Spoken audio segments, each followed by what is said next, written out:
차원과 깨달음 이야기. 깨달음은 끝이 아니라 진짜 삶의 시작. 혹시 지금 보고 있는 이 현실이 사실은 꿈과 같다는 말을 들어본 적 있으신가요? 에이 설마 하시겠지만 양자 물리학도 부처님도 그리고 깨달은 자들도 이구동성으로 말합니다. 당신이 믿고 있는 이 현실 사실은 투영된 홀로그램일 뿐입니다. 우리가 살고 있는 이 3차원 세계는 사실 4차원에서 투영된 그림자에 불과합니다. 마치 그림자가 실체가 아니듯 우리 삶도 실체가 아니에요. 근데 깨달아도 배고프면 밥은 먹어야 하잖아요? 도인이라도 수영 못하면 물에 빠져 죽고 돈 벌 줄 모르면 굶어 죽습니다. 이게 무슨 말이냐고요? 깨달았다고 해서 현실의 3차원 문제에서 탈주할 수는 없다는 겁니다. 왜 이렇게 열심히 노력해도 뭔가 내 인생은 반복되는 것 같지? 깨달음이란 게 있다면 왜 현실은 그대로인 걸까? 사실 이 질문은 아인슈타인이 평생 풀지 못한 우주와 전자의 법칙을 하나로 잇는 문제와 닮아 있습니다. 왜냐면 차원이 다르면 법칙도 달라지기 때문입니다. 물리학에서는 큰 것을 다룰 땐 상대성 이론, 작은 것을 다룰 땐 양자역학을 씁니다. 상대성 이론에 따르면 공간과 시간은 중력에 의해 휘어지고 우주는 시공간의 커다란 직물처럼 펼쳐집니다. 반면 양자역학에 따르면 전자와 같은 입자는 입자이면서 파동이며 측정하기 전에는 어디 있는지조차 확정할 수 없습니다. 즉, 우리가 살아가는 3차원 세계의 법칙과 더 미묘한 4차원 이상의 세계의 법칙은 다릅니다.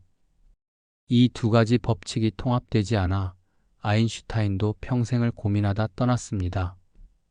아침에 물을 끓일 땐 물이 100도에서 끓는 물리 법칙이 필요합니다. 이건 3차원 법칙입니다. 하지만 물을 마시며 나는 왜 존재할까? 고민하는 순간부터는 이건 물리 법칙이 아닌 의식과 깨달음의 법칙, 4차원 법칙이 작동합니다. 또 스마트폰 속 캐릭터는 2D 픽셀 세계 안에서 살지만 그 스마트폰을 들고 있는 당신의 3차원 세계를 이해하지 못합니다. 우리도 마찬가지로 3차원 안에서 4차원과 5차원의 법칙을 보지 못하면 현실 문제를 풀 수 없고 반복된 고통에 빠집니다. 명상을 하거나 깊은 몰입 상태에 들어가면 우리는 나는 없다는 무아의 감각을 체험합니다. 시간과 공간의 경계가 허물어지고 마음의 고요함과 자유로움이 찾아오죠. 이게 바로 4차원의 무시공 자리에 들어선 상태입니다. 하지만 여기서 멈추면 안 됩니다. 깨달음은 도피가 아니라 이 삶을 더 잘 살기 위한 눈을 뜨는 과정이기 때문입니다. 마음이 현실을 만든다. 끌어당김의 법칙. 이 말들은 깨달음 위에서 생각, 감정, 느낌을 통해 현실을 창조하는 5차원적 삶의 법칙입니다. 깨달음을 얻으면 마음은 더 이상 세상에 휘둘리지 않지만 이제 그 위에서 생각과 느낌을 창조의 도구로 사용해 삶을 아름답고 즐겁게 만들어갈 수 있습니다. 이것이 바로 5차원의 창조자의 삶입니다. 깨달음은 이 삶을 포기하거나 도망치기 위해 필요한 게 아닙니다. 깨달음은 이 삶을 더 깊이 사랑하고 더 자유롭게 살아가며 자신의 한계를 넘어서는 두 번째 탄생과도 같습니다. 나는 누구인가를 스스로에게 물어보세요. 그리고 그 자리에 잠시 머물러 보세요.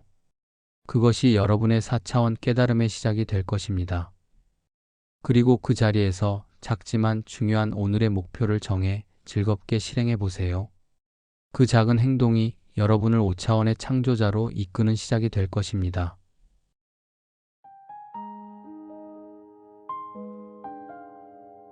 깨달음은 끝이 아니라 진짜 삶의 시작입니다. 깨달음은 도망이 아닙니다. 깨달음은 삶을 즐기되 물들지 않는 자유입니다. 지금 이 순간 당신이 느끼는 생각, 감정, 느낌은 당신이 창조할 수 있는 도구입니다. 여러분, 이번 생에 4차원 깨달음만으로 멈추지 마세요. 이왕 깨어난 김에 5차원의 창조주로서 당신만의 우주를 창조하며 살도록 하세요. 바로 당신이 부처이고 당신이 신이며 당신이 창조주입니다.